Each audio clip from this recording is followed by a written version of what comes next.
Assalamualaikum warahmatullahi wabarakatuh.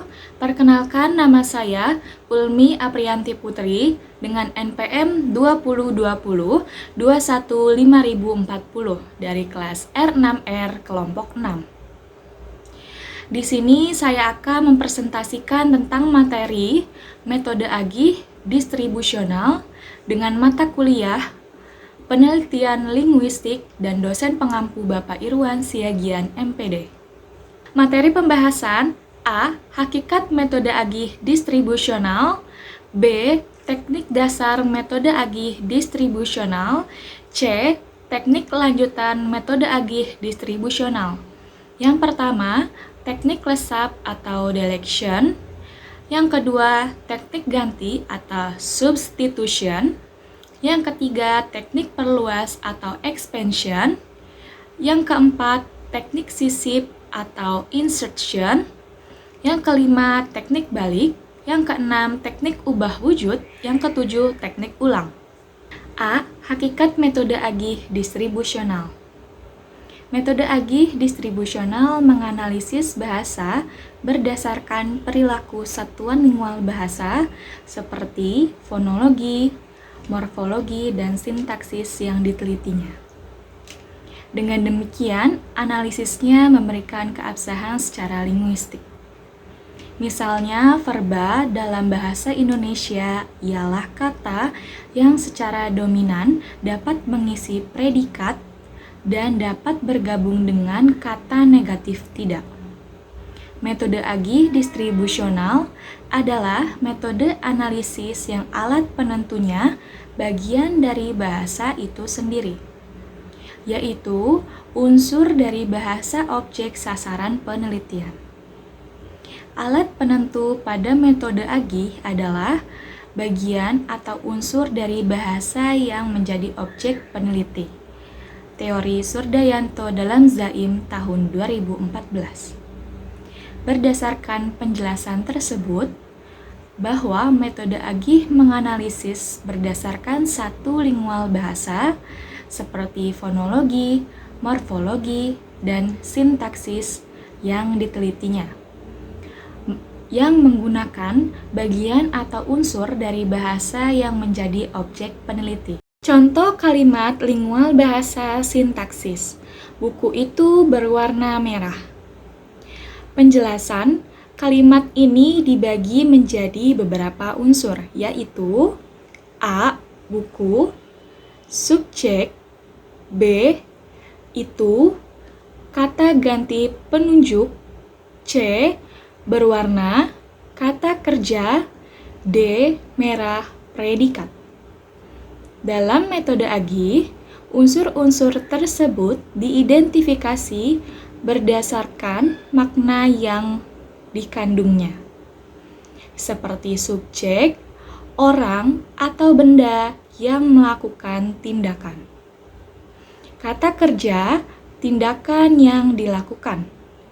Objek, benda yang dikenai tindakan. Dan predikat, keterangan tentang subjek. Metode agih merupakan suatu metode yang memiliki alat penentu yang berasal dari bahasa yang diteliti. Adapun yang menjadi alat penentunya adalah bagian unsur dari objek yang diteliti seperti frasa, kata, ataupun klausa. Teori Aulia dan Sumarlam tahun 2020. Berdasarkan penjelasan tersebut, metode agih merupakan metode yang dimaksud dengan unsur-unsur dari bahasa yang diteliti seperti frasa, kata, klausa sebagai alat penentunya. Contoh kalimat frasa, buku di atas meja. Fungsi unsur-unsur frasa: A. Buku. Objek dan nomina. B. Di atas. Preposisi. C. Meja, tempat, dan nomina. Penjelasan: A. Frasa ini terdiri dari 3 unsur, yaitu objek, buku, preposisi, di atas, dan tempat, yaitu meja. B. Preposisi di atas menghubungkan objek buku dengan tempat meja. C. Frasa ini memiliki makna buku yang berada di atas meja. Metode Agih adalah metode analisis data yang menggunakan alat penentu yang berasal dari bahasa yang sedang diteliti untuk menganalisis data. Metode Agih dapat digunakan untuk menganalisis berbagai jenis data bahasa seperti data lisan, data tertulis, dan data teks. Teori Jatmiko tahun 2016. Berdasarkan penjelasan tersebut, metode Agih merupakan sebuah teknik analisis data yang memanfaatkan alat penentu yang berasal dari bahasa yang diteliti untuk menguraikan dan memahami data tersebut. Contoh kalimat, adik bermain bola di taman.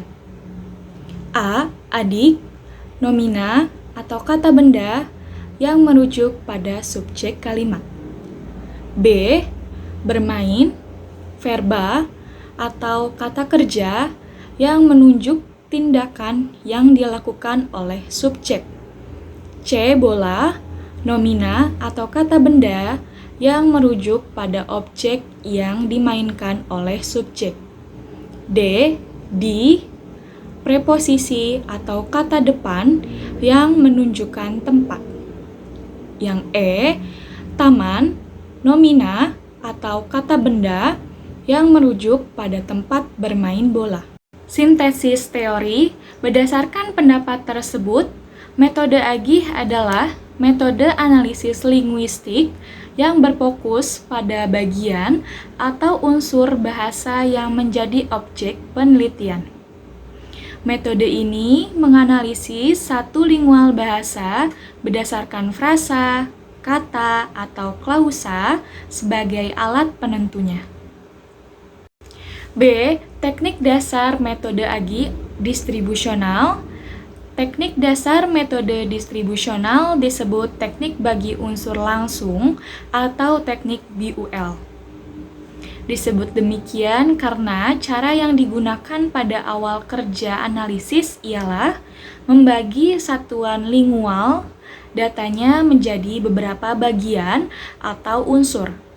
Dan unsur-unsur yang bersangkutan dipandang sebagai bagian yang langsung membentuk satuan lingual yang dimaksud. Adapun yang menjadi alat penentu dari metode ini adalah daya bagi peneliti yang bersifat intuisi atau kompetensi batin kebahasaan peneliti. Teori Lukman dan Tajudin tahun 2019.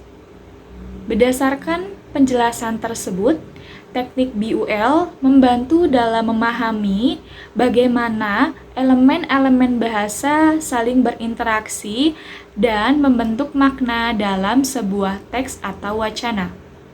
Dengan memperhatikan cara elemen-elemen didistribusikan atau terdistribusi dalam konteks bahasa yang lebih luas. Contoh, dia baru datang ke Jakarta tadi pagi. Kalimat di atas dapat dibagi menjadi 4 unsur yaitu A. Dia merupakan perilaku tindakan. B. Baru datang yang menunjukkan tindakan atau aktivitas yang dilakukan. C. Ke Jakarta dalam konteks ini dianggap sebagai objek dengan tujuan dari tindakan datang. D. Tadi pagi menjelaskan keterangan waktu kapan tindakan datang dilakukan. Cara kerja analisis teknik dasar adalah membagi satuan lingual data, konstruksi data, frasa, klausa, dan kalimat menjadi beberapa unsur atau bagian konstituen. Unsur-unsur tersebut dianggap sebagai bagian yang langsung membentuk satuan lingual data yang dianalisis. Alat penentu bagi unsur ini dalam bahasa lisan adalah jeda dan suprasegmental. Intuisi kebahasaan mengetahui satuan lingual yang tepat dan bermakna. Teori HR tahun 2020. Berdasarkan penjelasan tersebut, analisis teknik dasar dalam linguistik struktur melibatkan pembagian satuan lingual data, seperti kata frasa, klausa, dan kalimat menjadi beberapa unsur atau konstituen. Unsur-unsur ini dianggap sebagai bagian fundamental yang langsung membentuk satuan lingual yang dianalisis. Contoh, ibu membeli buku. Identifikasi unsur-unsur langsung dalam kalimat. A. Ibu sebagai subjek yang melakukan aksi. B. Membeli. Predikat adalah yang menggambarkan aksi yang dilakukan objek. C. Buku, yaitu objeknya yang menjadi sasaran dari aksi. Hasil penggunaan teknik BUL untuk sebuah satuan lingual tidak harus hanya satu macam saja, melainkan dapat bermacam-macam. Maka ada banyak kemungkinan, yaitu dalam teori Krida Laksana tahun 2008. Yang pertama, 4 unsur, yaitu biasanya mengacu pada pembagian struktur kalimat menjadi 4 komponen utama yang meliputi subjek, objek, predikat, dan keterangan. Yang kedua, 3 unsur. Analisis dengan 3 unsur memfokuskan pada struktur kalimat dasar yang meliputi subjek, predikat, dan objek. Yang ketiga, 2 unsur. Analisis dengan 2 unsur melibatkan pada elemen paling dasar dari kalimat yang meliputi subjek dan predikat. Berdasarkan penjelasan tersebut, hasil penggunaan teknik BUL tidak hanya satu macam saja. Ada banyak kemungkinan seperti 4 unsur, 3 unsur, dan 2 unsur. C. Teknik lanjutan metode Agee distribusional. Yang pertama, teknik lesap atau deletion. Yang kedua, teknik ganti substitution. Yang ketiga, teknik perluas atau expansion. Yang keempat, teknik sisip atau insertion. Yang kelima, teknik balik. Yang keenam, teknik ubah wujud. Yang ketujuh, teknik ulang. C. Teknik lanjutan metode Agee distribusional. Pertama, teknik lesap deletion. Teknik lesap adalah cara untuk mengetahui peran atau fungsi suatu unsur dalam kalimat dengan menghilangkan unsur tersebut dari struktur kalimat dan melihat apakah kalimat tersebut masih gramatikal atau mengalami perubahan makna yang signifikan. Teori Verheer tahun 2016. Berdasarkan penjelasan tersebut, teknik lesap adalah cara untuk mengetahui fungsi dengan menghilangkan unsur dari kalimat. Teknik lesap ini berguna untuk mengetahui kadar keintian unsur yang dilepaskan. Jika hasil pelepasan itu tidak gramatikal, berarti kadar keintiannya tinggi. Artinya, unsur itu mutlak diperlukan untuk membentuk satuan lingual tersebut. Contoh teknik lesap atau deletion. Kalimat asli, Ani membaca buku di perpustakaan. Pertama, menghilangkan objek kata buku.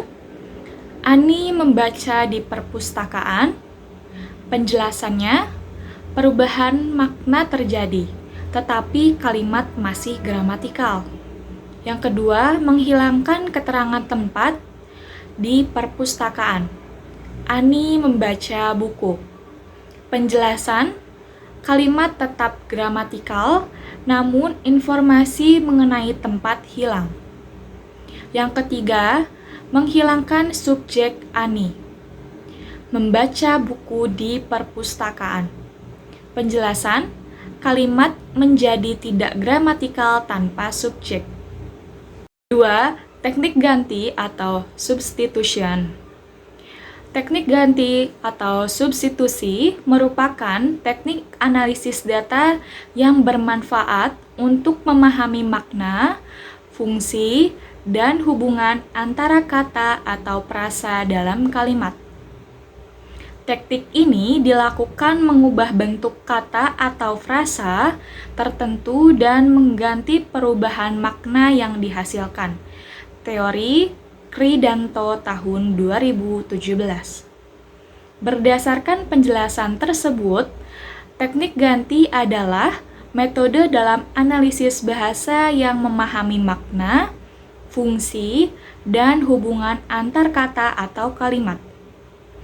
Unsur yang diganti merupakan fokus utama dalam analisis isi. Dengan demikian, teknik ganti membantu dalam memahami peran dan kontribusi unsur bahasa dalam struktur gramatikal yang dianalisis. Contoh teknik ganti atau substitution pada kalimat buku itu sangat tebal. Kata buku adalah kata benda yang merujuk pada sebuah objek. Tidak bisa diganti dengan kata seperti dia, mereka, atau dia karena kata ganti orang. Kata-kata tersebut tidak dapat saling menggantikan karena memiliki kelas kata yang berbeda dan merujuk pada entitas yang berbeda. 3. Teknik perluas atau expansion. Teknik perluas digunakan untuk memahami distribusi dan kemungkinan kombinasi dari satuan-satuan lingual dalam suatu bahasa. Dengan menambahkan elemen-elemen baru, peneliti dapat melihat bagaimana satuan-satuan tersebut berinteraksi dalam kalimat. Teori Samsuri tahun 1987. Berdasarkan penjelasan tersebut, teknik perluas adalah kombinasi dari satuan-satuan lingual dalam suatu bahasa. Contoh teknik perluas atau expansion. Perluas dengan sinonim. Kata cantik memiliki beberapa sinonim seperti rupawan, elok, indah, dan menawan. Sinonim-sinonim ini membantu kita memahami bahwa kata cantik tidak hanya merujuk pada penampilan fisik, tetapi juga pada kualitas lain seperti pesona, keagungan, dan daya tarik. 4.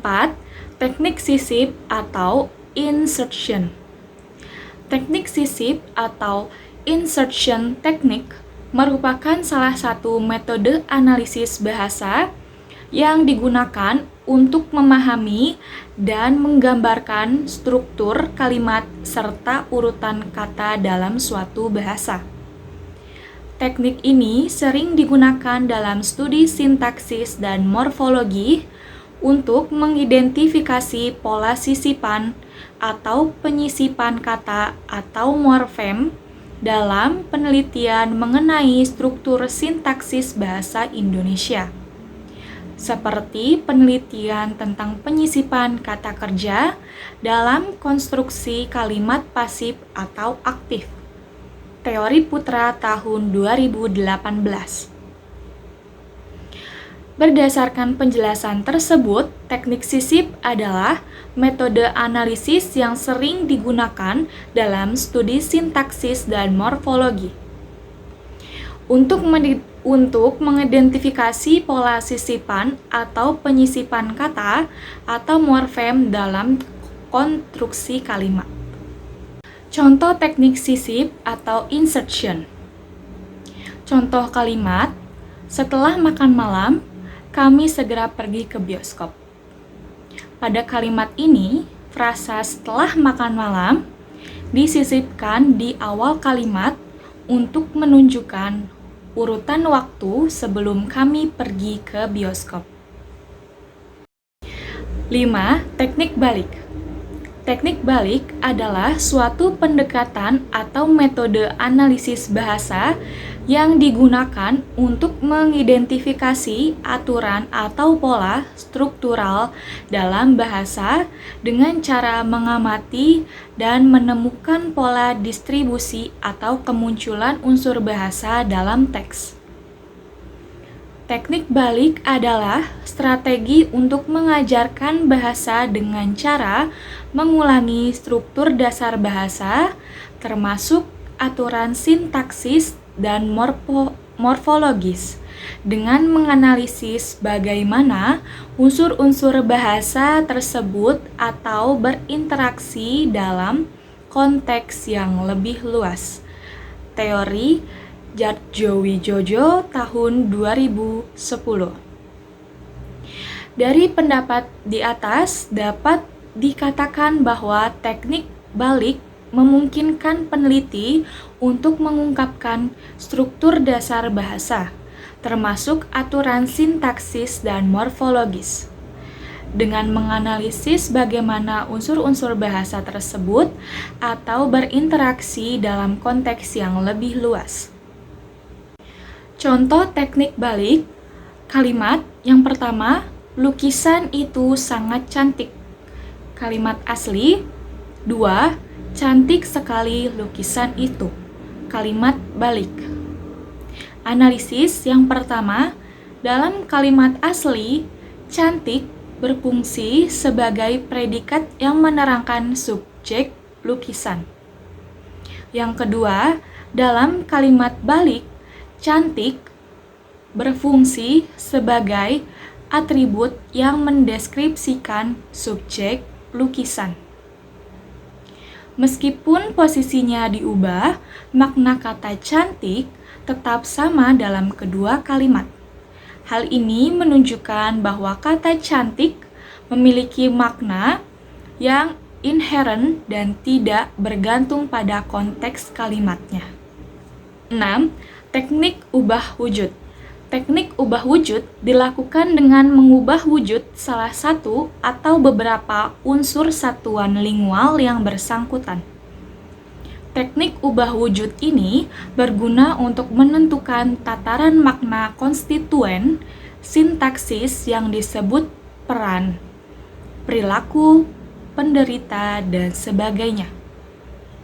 Mengetahui pola struktur peran dan mengetahui tipe tuturan berdasarkan pola strukturalnya. Teori Surdayanto dalam Zaim tahun 2014. Berdasarkan pendapat tersebut, teknik ubah wujud adalah teknik yang berguna menentukan tataran makna konstituen sintaksis yang mengetahui pola struktur peran dan tipe tuturan berdasarkan strukturnya. Contoh teknik ubah wujud, kalimat dasar, Budi menggambar pemandangan. Kalimat ubah wujud, pemandangan digambar oleh Budi. Teknik ubah wujud dalam metode agih ini mengubah bentuk kalimat dari aktif menjadi pasif atau sebaliknya, serta dapat mengubah struktur kalimat untuk menyoroti bagian yang berbeda. 7. Teknik ulang. Teknik ulang dalam analisis linguistik adalah pendekatan yang digunakan untuk meneliti dan mengungkapkan pola-pola pengulangan dalam bahasa.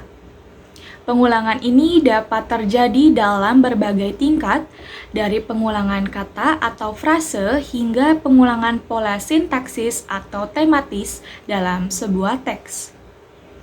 Teknik ini membantu dalam memahami bagaimana unsur-unsur bahasa tersebut berkontribusi terhadap struktur dan makna keseluruhan dari teks atau wacana yang dianalisis. Teori Sudaryanto tahun 2013.